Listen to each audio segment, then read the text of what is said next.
మూవీలో హీరోయిన్ కి 40 ఏళ్లు, హీరోకి లేత వయసు 20. అయితే హీరోయిన్ పెళ్లైపోయి ఉంటుంది.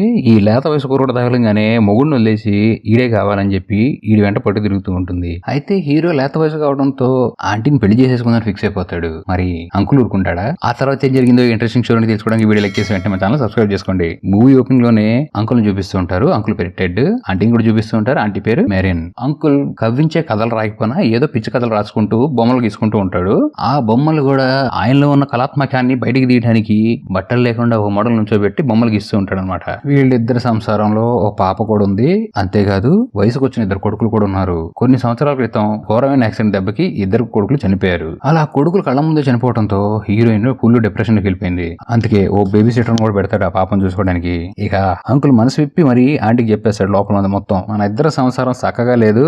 ఈ చక్కని సంసారంలో చొక్కలు పెట్టి ముగ్గులు గీద్దాం అనుకుంటే నువ్వేమో పిచ్చి గీతలు గీస్తున్నావు. మనం పిచ్చి పిచ్చిగా విడిపోదాం అని చెప్పి విడాకులు తీసుకుందాం అని చెప్తాడు. ఇలా జరుగుతున్నప్పుడు ఓ రోజు అంకుల్ మన మూవీలో లేత హీరో వచ్చేసాడు. ఇతని పేరు ఏడి. రోడ్ ఉద్యోగం కోసం వెతుకుతుంటే ఆ ఉద్యోగాన్ని నేను ఇస్తా అని చెప్పి అంకుల్ ఫోన్ చేసి ఉద్యోగం ఇచ్చేస్తాడు. ఎందుకంటే అంకుల్ ఫుల్ గా మందేసి కారుని అడుగుతూ ఉండటం వల్ల అంకుల్ లైసెన్స్ క్యాన్సిల్ అవడంతో డ్రైవర్ కమ్ అసిస్టెంట్ కావాలని చెప్పి హీరోని బుక్ చేశాడు. అదేనండి జాబ్ లో అపాయింట్ చేసుకున్నాడు. అయితే నెక్స్ట్ డే హీరో వేరే ఊరు నుంచి వస్తున్నాడు. హీరోని పికప్ చేసుకోవడానికి మన మెయిన్ హీరో పెద్ద హీరో అంకుల్ ఖాళీకి లేడని వైఫ్ ని పంపించాడు. వీడేంటో చేతులారా తీసుకెళ్లి పెళ్ళాన్ని ఆడి చేతిలో పెట్టాడు. ఆంటీకి ఒక్క చూపులోని బాబుని చూడంగానే ఎక్కలేని ఆనందం వచ్చేస్తుంది. ఈడి కూడా లోపల ఏదో ఫీలింగ్ మొదలవుతుంది. అలా తీసుకెళ్లి తన కారులోని ఇంట్లో దిప్పి వెనక్కి తిరిగి చూడకుండా మొగుడు వైపు తన మళ్ళీ సిటీలో ఉన్న అపార్ట్మెంట్ కి వెళ్ళిపోతుంది. ఇక్కడ మన లేత హీరో ఆల్రెడీ మొదటి హీరో గురించి తెలుసుకొని, సార్ మీరు కథలు రాస్తారు మామూలుగా రాయరు, ఆ పిచ్చిక్కిచ్చే కథల్లో నేను కూడా ఇరుక్కుపోతాను, నేను కూడా మీ అంతటి పిచ్చెక్కిచ్చేవాడిని కావాలని చెప్పి చెప్పగానే అవునా పిచ్చెక్కిచ్చేద్దా పద అని చెప్పి ఇంటికి తీసుకెళ్తాడు. ఇక మొదటి హీరో మొత్తం చెప్తాడు. సంసారం సరిగ్గా లేదు,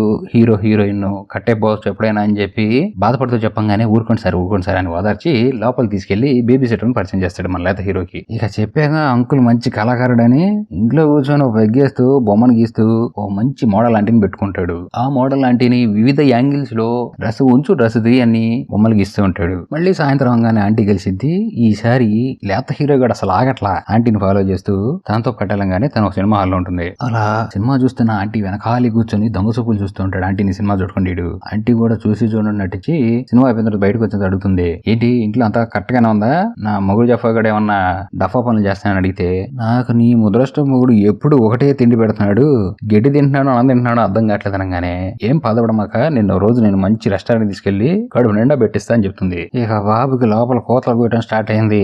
ఆంటీ ఫోటో తీసుకొని మంచి ఫ్రేమ్ వేసి దానికి ఏదో చేద్దాం అనుకునే లోపు అంకుల్ పాపను తీసుకుని బాబుకి వస్తాడు. ఇక వెంటనే ఆ ఫోటోని దాచిపెట్టి ఏం చేయలేదని చెప్పి సైలెంట్ అయిపోతాడు. ఈడికి అసలు ఇక లోపల 100 గుర్రాలు పరిగెత్తున్నాయి. ఆంటీ ఆడకెళ్తూ నెక్స్ట్ డే బీచ్ కి వెళ్తే దాక్కుని మరి చూస్తూ ఈ గుర్రాల హార్స్ పవర్ కాస్త ఎక్కువైపోయి ఇంటికి వచ్చి ఆంటీ లోపల వేసుకునే మంచం మీద ఉంటే అవి తీసి మనోడు చేతి రేఖలు అరగొట్టుకునే పని స్టార్ట్ చేస్తాడు. అరే అదే టైంకి ఆంటీ వచ్చేసి చూసేసింది. అయితే ఆంటీ అసలు కోప్పడాల్సింది పోయి చాలా స్మూత్ గా పక్కన కూర్చోబెట్టుకుని, నానా నువ్వు ఏ వయసులో ఉన్నావో ఆ వయసు దురద వయసు, ఈ దురద అలానే ఉంటది, దానికి దురద ముందు రాసిన దురద తీరదు, ఆ చేతి రేఖల్ని నీట్ గా ఉంచుకున్నావు అంటే నీ జీవిత రేఖలు కూడా పర్ఫెక్ట్ గా ఉంటాయి అనగానే బాగా ఓపెన్ అయిపోయి, మిమ్మల్ని ఎప్పుడైతే చూశానో అప్పుడు నాకు లోపల రకరకాలుగా ఉంది, మీరు రా అంటే నేను రై అనగానే ఆంటీ సిగ్గుపడుతూ లోపల ఏం మాట్లాడుకుని సైలెంట్ వెళ్ళిపోతుంది. ఇంకేముంది ఆంటీ డిప్రెషన్ కాస్త పక్కకి వెళ్ళిపోయి కావాలని నిన్న కుర్రోడు ఏదైతే చేస్తున్నాడో ఆ లో దుస్తులు అక్కడే పెట్టేసి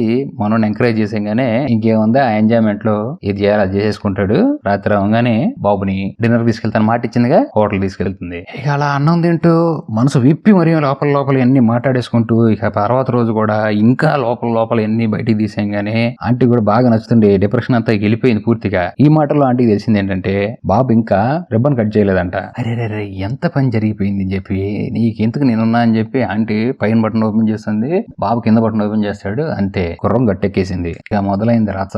అప్పటిదాకా డిప్రెషన్ లో మునిగిపోయిన ఆంటీకి మనోడితో తిరుగుతుంటే అసలు ఎక్కలేని ఆనందం పుట్టుకొస్తుంది. బయట తిరగడం లోపల రావటం మంచం ఎక్కటం అంతే. ఆంటీకి వయసులో చిన్నవాడు అనిపించినా గానీ వాడితో తిరగటం మాత్రం బాగా ఎంజాయ్ ఉందంట. ఇక్కడ హీరో గాడేమో చాలా దూరం వెళ్ళిపోయి హీరోయిన్ లేకపోతే బతకలేనంత స్టేజ్ లో లవ్ చేసేస్తున్నాడు. కానీ హీరోయిన్ మాత్రం ఇది తన డిప్రెషన్ నుంచి బయటికి రావడానికి ఓ పార్ట్ లాగానే వాడిని వాడుకుంటుంది. ఆ నెక్స్ట్ రోజు ఇంక అంకుల్ హీరో గాడిని కారులో తీసుకెళ్తూ, నీకు ఇంటి ఆవిడికి జరుగుతున్న పత్యాపురం మొత్తం నాకు తెలుసు, ఎటు కట్ అయిపోతుంది, నాకేమీ బాధ లేదు గాని మా కూతురు ఏమైపోయిద్దని నాకు చాలా బాధగా ఉంది, మా ఇంటి ఆవిడ ఫుల్ డిప్రెషన్ లోకి వెళ్ళిపోయేసరికి నా కూతురునిచ్చిన తనని సరిగ్గా చూసుకోదు, తను నేనే పెంచుకోవాలనుకుంటున్నాను, సో నేను కావాలనే నిన్ను అపాయింట్ చేశాను, మా ఇంటి ఆవిడ దగ్గర దూర్చానని చెప్పి అద్దరిపోయి ట్విస్ట్ రివీల్ చేస్తాడు. అంకుల్ ఇదంతా ఎందుకు చేస్తున్నాడంటే హీరో గారిని వాడుకొని కోర్టులో కేసేసి హీరోయిన్ ఫుల్ తేడా క్యాండిడేట్, ఈ కుర్రోని కావాలని లొంగబట్టుకొని తన సంసారాన్ని నాశనం చేయడం వల్ల మొగుడు విడాకులు ఇవ్వాల్సి వచ్చిందని చెప్పి ఓ కథల్లేసి